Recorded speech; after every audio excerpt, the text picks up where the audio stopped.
এখানে আমি ডিমটাকে ভেজে আলু দিয়ে ঝোল বানাবো। আসসালামু আলাইকুম বন্ধুরা, আশা করি আপনারা সবাই ভালো আছেন। আমিও এদিকে ভালো আছি। এদিকে ডিমটাকে আমি পেঁয়াজ কুচি আর কাঁচা লঙ্কা কুচি, হালকা পরিমাণের হলুদ আর নুন দিয়ে ভালো করে ফাটিয়ে নেব। ডিমটাকে আমি ভেজে পিস পিস করে কেটে তারপরে আমি আলু দিয়ে ঝোলটা বানাবো। আজকে আমি আলুটা ভাজবো না, এমনি কাঁচা আলু দিয়েই ঝোলটা বানাবো। এদিকে ডিমটাকে আমি ভালো করে মাখিয়ে নিয়েছি, মাখানো হয়ে গেছে। ওইদিকে আমি কড়াই বসিয়ে দিয়েছি। 4-5টা ডিম নিয়েছিলাম। কড়াই দিয়ে গরম হয়ে গেছে। কড়ার মধ্যে আমি সরষের তেল দিয়ে দিয়েছি। তেলটাকে ভালো করে নাড়াচাড়া করে এবার ডিমগুলোকে আমি ভেজে নেব। এবারে আমি ভালো করে কড়াতে তেলটা নাড়াচাড়া করে নিয়েছি। এর মধ্যে আমি ডিমটা দিয়ে দিলাম। ডিমটা দিয়ে ডিমটাকে ভেজে পাট করে পিস পিস করে কেটে নেব। এইভাবেই ডিমগুলো সব ভেজে নেব। নেপালে তো এখন প্রচুর পরিমাণের এখন গরম, দেশেতে তার থেকে আরও বেশি গরম, অনেক গরমে। এদিকে এইভাবে ডিমগুলো প্রায় আমার ভাজা হয়ে গেছে। এবার পিস পিস করে কেটে নিচ্ছি। এইভাবেই সব ডিমগুলো ভাজা হয়ে গেলে তরকারিটা আমি তুলে দেব। ডিমগুলোকে আমি একটা প্লেটের মধ্যে তুলে নিয়েছি।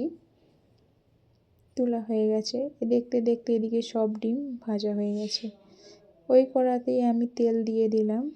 এদিকে কড়াই তেল দেওয়া হয়ে গেছে। এবার এতে আমি আদা রসুন বাটা আর পেঁয়াজ বাটা দিয়ে দিয়েছি। দিয়ে হালকা পরিমাণের হলুদ গুঁড়ো আর নুন আর দেব লঙ্কা গুঁড়ো। এটাকে ভালো করে আগে নাড়াচাড়া করে নিচ্ছি যাতে আমার হাতে ছিটকে না পড়ে, তাই নুন আর হলুদ গুঁড়োটা দিয়ে দিয়েছি। দিয়ে ভালো করে নাড়াচাড়া করে এবার পরিমাণ মতন লঙ্কা গুঁড়ো আর জিরে গুঁড়ো দুটোই দিয়ে দেবো। দিয়ে ভালো করে মশলাটাকে আমি কষিয়ে নিচ্ছি। মশলাটা ভালোভাবে কষানো হয়ে গেলে কেটে ধুয়ে রাখা আলুগুলো আমি দিয়ে দিলাম। দিয়ে ভালো করে এটাকে কষিয়ে নেব। কষানো হয়ে গেলে তারপরে আমি পানি দেব।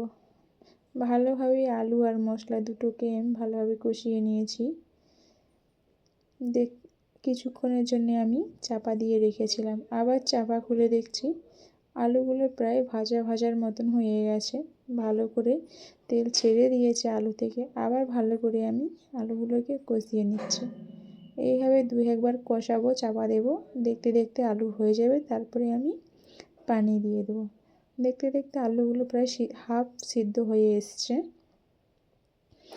খুব সুন্দরভাবে কষানো হয়ে গেছে। এবার আমি কেটে ধুয়ে রেখেছিলাম টমেটোগুলো আমি দিয়ে দিলাম। দিয়ে ভালো করে আবার আমি টমেটো আলু দুটোই ভালো করে কষিয়ে নিচ্ছি। ভালো করে আলু টমেটো দুটোই কষানো হয়ে গেছে। আবার কিছুক্ষণ জন্য আমি চাপা দিয়ে রাখবো যাতে টমেটোটা হালকা পরিমাণে গলে যায়। চাপা দিয়ে দিলাম। এবার চাপা খুলে দেখব। দেখতে দেখতে টমেটো আর আলু দুটোই ভালোভাবে হয়ে গেছে। এবার আমি পরিমাণ মতন পানি দিয়ে দেব। ভালোভাবে টমেটো আলুটা ওইদিকে হয়ে গেছে। অনেক টেস্টি হয়েছিল, ভালোও লেগেছিল। আলু প্রায় সিদ্ধ হয়ে গলে গেছে। এবার আমি পরিমাণ মতন পানি দিয়ে দিলাম। দিয়ে এবার ঝোলটা ফুটে গেলেই আমি ভেজে পিস পিস করে রাখা ডিমগুলো দিয়ে দেব। পানি দেওয়া হয়ে গেছে। এবার আমি চাপা দিয়ে রেখে দেবো। ঝোলটা ফুটে গেলেই ডিমগুলো দিয়ে দেব। চাপা দিয়ে দিয়েছি। কিছুক্ষণ পরে চাপা খুলে দেখছি ঝোল ভালোভাবে ফুটে গেছে। এদিকে ভেজে পিস পিস করে ডিমগুলো আমি দিয়ে দিলাম।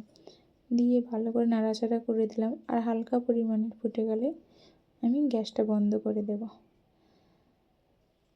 কেমন হয়েছে জানাবেন ডিমের তরকারিটা।